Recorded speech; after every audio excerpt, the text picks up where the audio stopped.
I'm Egbert, the owner of this station. Check out my website at egbert.com. That's EGGBURT, egbert.com. Now it's back to Brad and John. Check out their website at bjshow.co. The BJ Show? Come on, guys. Anyway, here's B and J. When you're using a drag queen to recruit for the Navy, that's not the people we want. What we need is alpha males and alpha females who are going to rip out their own guts, eat them, and ask for seconds. Those are young men and women that are going to win wars. Booyah. That's what. That's so good. Right. And he's exactly right. Okay, a story that I heard last week, and I found it yesterday. I heard this on another radio station. I thought to myself, this can't be true. And it is true. I had it here. My phone glitched on me. Okay, this is out of, what city is this out of? Oh, by here. First off, another thing I'll talk about. Have you ever heard of this app called Nudify? Have you heard this thing? No, but I like the sound of it already, Brad. Okay. Let me guess. Can you take a picture? You can take a picture on the internet and then remove their clothes? Yes, it makes them nude. Oh, boy, talk about a name of a technology that allows people to be like, oh, I bet I know what that does. Yes, exactly. Okay, here's the one about the vacuum cleaners, okay? And this is not BS. This comes from malwarebytes.com, and malware is one of the big the malware software companies, okay? Multiple robot vacuum cleaners in the U.S. were hacked to yell obscenities and insults through the onboard speakers. News was able to confirm reports of this hack in robot vacuum cleaners of the type Vacs D-Bot X2, which are manufactured in China. Vacs is considered the leading service robotics brand and is a market leader in robot vacuums. One of the victims, Minnesota lawyer Daniel Swenson, said he heard sound snippets that seemed similar to a voice coming from his vacuum cleaner.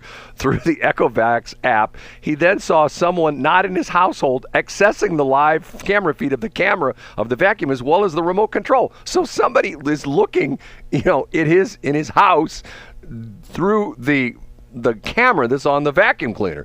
Thinking it was a glitch, he rebooted the vacuum cleaner and reset the password just to be on the safe side. But that didn't help for long. Almost instantly, the vacuum cleaner started to move again. Only this time, the voice coming from the vacuum cleaner was loud and clear, and it was yelling racist obscenities at Swenson and his family.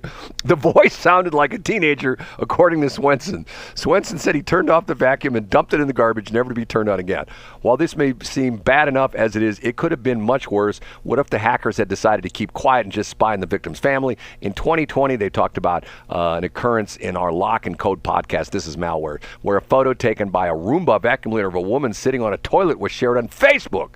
Within a few days, various similar incidents involving the Vacs D-Bot X2 were reported in the U.S., and even though Swenson had several communications with the U.S. representative of Vacs, the response didn't explain what had happened. The Vacs representative claimed the victim's credentials must have been acquired by the hacker and used a credential stuffing attack where the attacker uses login information obtained in breaches on other sites to log into another one, in this case, Vacs. I wanted to get my son. I couldn't get a hold of him. This is my number 2 son, Blake. I don't think I've ever been on the air before. You know what? Will you grant me just a minute to see if I can get him on the phone real quick? Yeah, of course. Because this is what he does. Believe it or not, this is the company he works for. And not this company. He works for another company. He's in Boston right now. And when you talk to him, it's like, he explains what he does. Most people go, okay, what does that mean? Because they don't quite understand what it is. Let's see if I can get him here.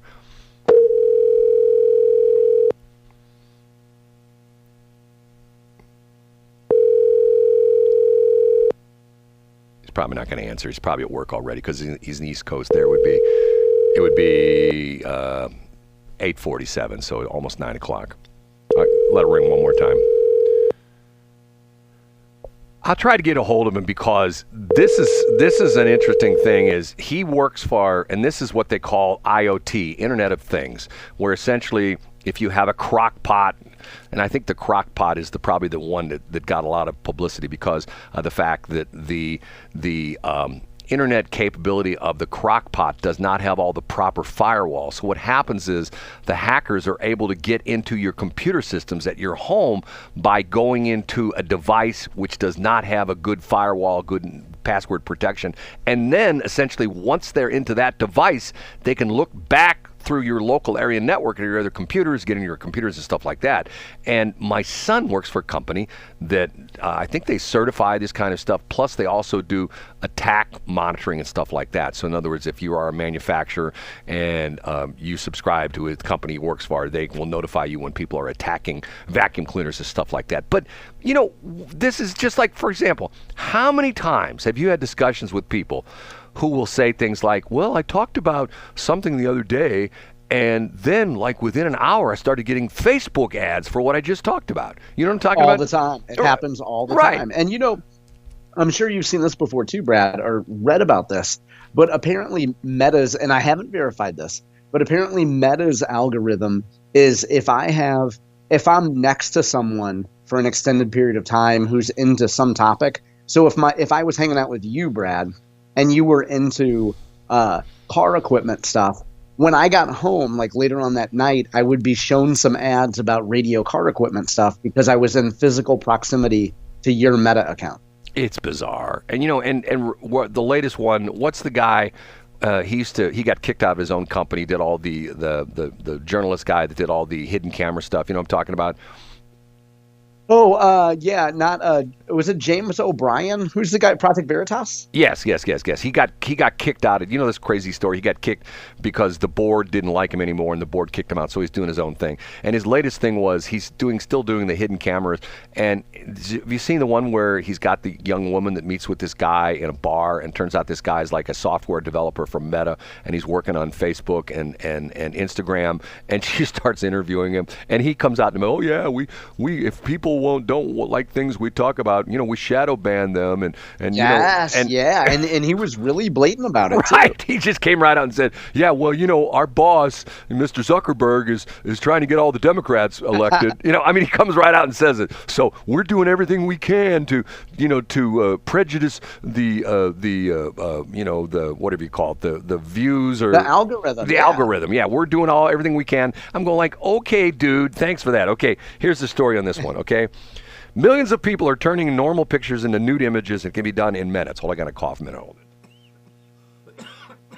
This is a story from Wired magazine. Journalists in Wired found at least 50 nudified bots on Telegram that claim to create explicit photos or videos of people with only a couple clicks. Combined, these bots have millions of monthly users.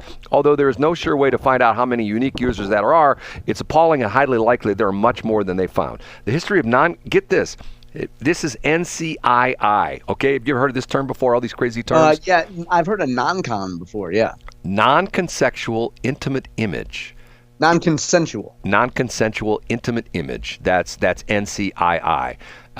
History of non-consensual intimate image, NCII abuse, as the explicit deep fakes without consent is often called, started near the end of 2017.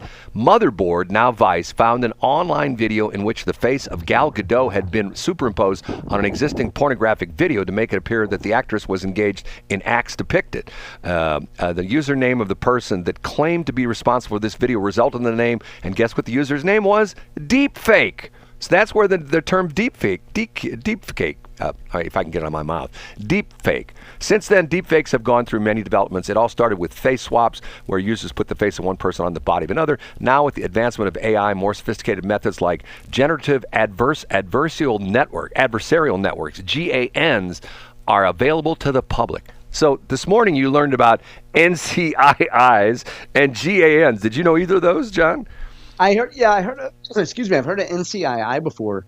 And then the face swap technology, I think, is becoming pretty ubiquitous. Like, we've seen, what was it, a couple of years ago, Brad?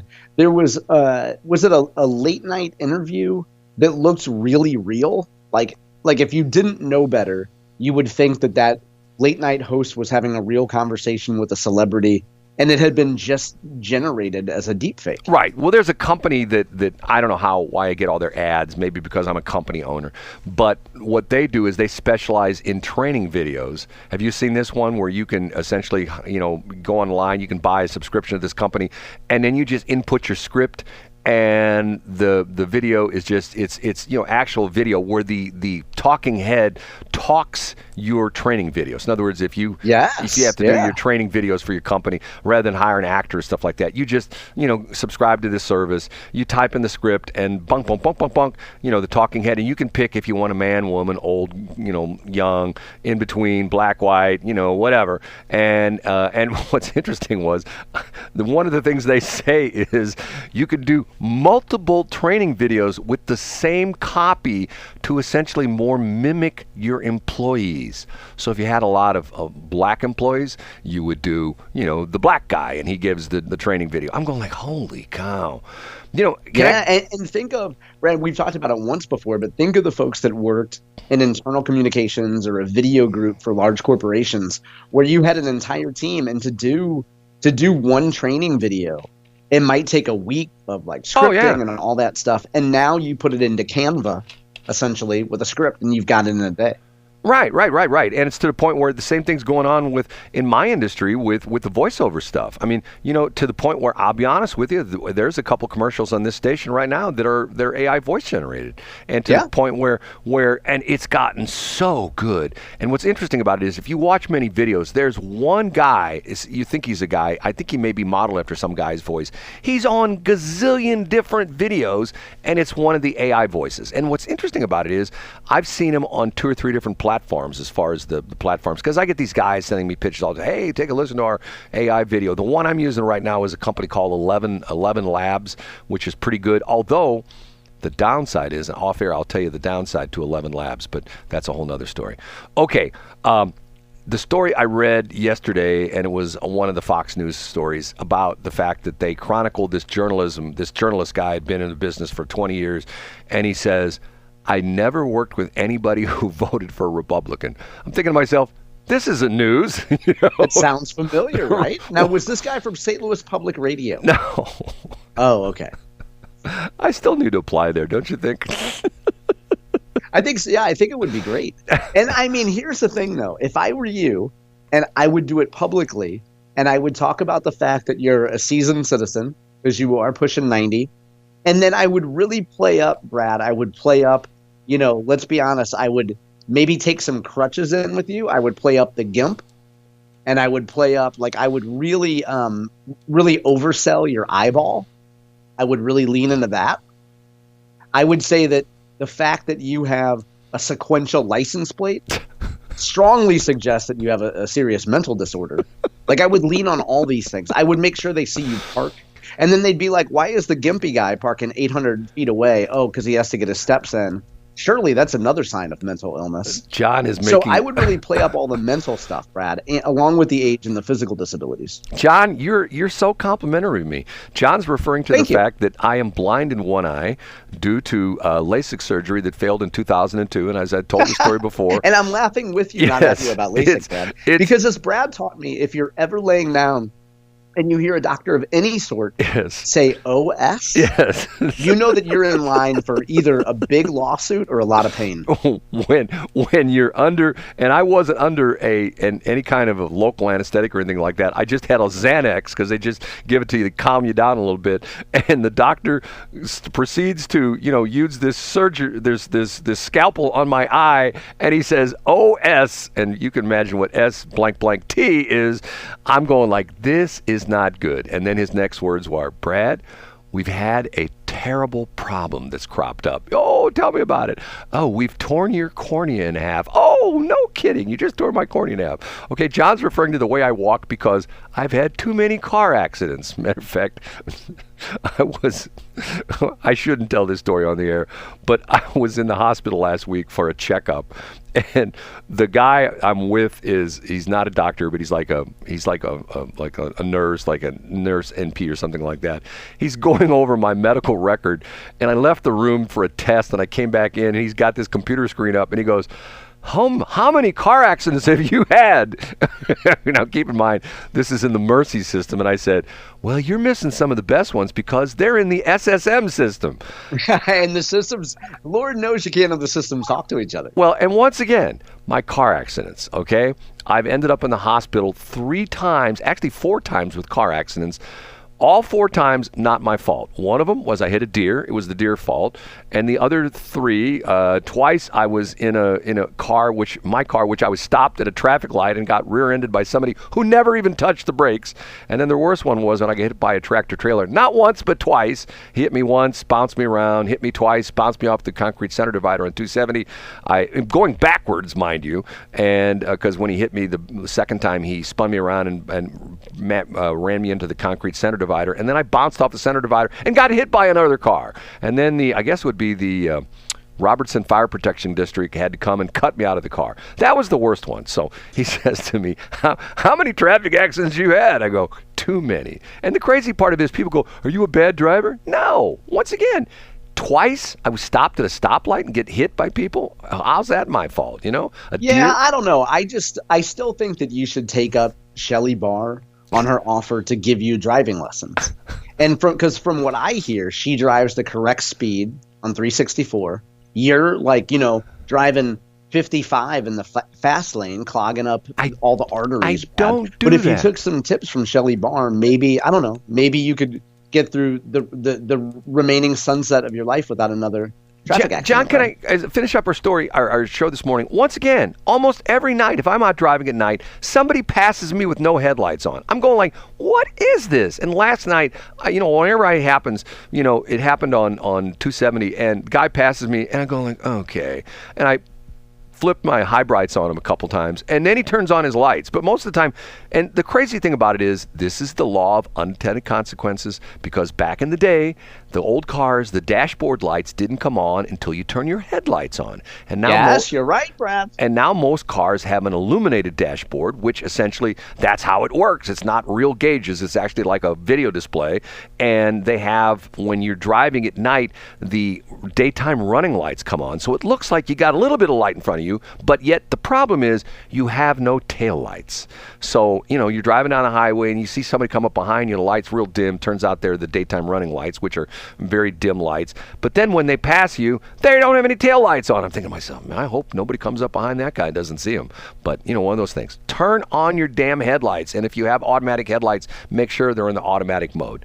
And if you're John Combes, make sure you have your seatbelts on, because John drives without his seatbelt all the time. Right, John? Oh, all the time. I'm talking to a guy that took the pain to install seatbelts in his 1960s car, Brad. 1962 seatbelts and shoulder harnesses. I told the story. I pull up to this girl's house to take her out on a date, and the father comes out and says, that's an old car, does that have seatbelts in it? I go, not only does it have seatbelts, it has shoulder harnesses. He goes, they didn't put those in your car. I said, come on and take a look. And he was impressed. So he liked me then. Too bad I didn't like his daughter. Okay, that's a whole nother story. Okay, John, say goodbye. Bye. See you guys on Monday.